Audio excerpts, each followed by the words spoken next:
नमस्कार मित्रांनो, सर्व शेतकरी बांधवांसाठी एक आनंदाची बातमी आलेली आहे.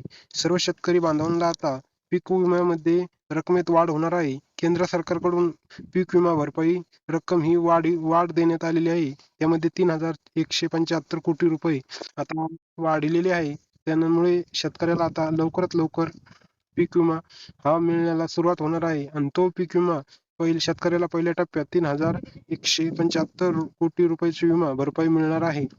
त्यानंतर मित्रांनो, स्थानिक नैसर्गिक आपत्ती म्हणून प्रतिकूल परिस्थितीत या दोन्ही ट्रिगर अंतर्गत ही भरपाई मिळणार आहे. त्यापैकी आतापर्यंत 1,473 कोटी रुपये शेतकऱ्याच्या खात्यामध्ये जमा करण्यात आलेले आहे.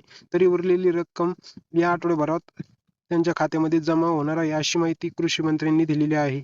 मित्रांनो, राज्य सरकारने आपल्या हिस्साचा पहिला हप्ता विमा कंपन्यांना दिल्यानंतर शेतकऱ्यांना स्थानिक नैसर्गिक आपत्ती म्हणून हंगामातील प्रतिकूल परिस्थिती या दोन ट्रिगर अंतर्गत भरपाई विमा कंपन्यांनी द्यावी, असा नियम आहे.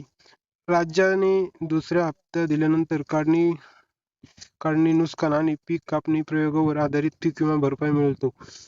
राज्य सरकारने आपल्या हिश्श्याचा पहिला हप्ता विमा कंपन्यांना दिला आहे. त्यामुळे शेतकऱ्याला स्थानिक नैसर्गिक आणि आपत्ती हंगामातील प्रतिकूल परिस्थिती या ट्रिगरमधून विमा भरपाई मिळणार आहे. आपल्याला हा व्हिडिओ कसा वाटला कमेंट करून नक्की सांगा. तुम्ही जर आपल्या YouTube चॅनलला नवीन असाल तर आपल्या YouTube चॅनलला नक्की सबस्क्राईब करा. जय हिंद, जय महाराष्ट्र.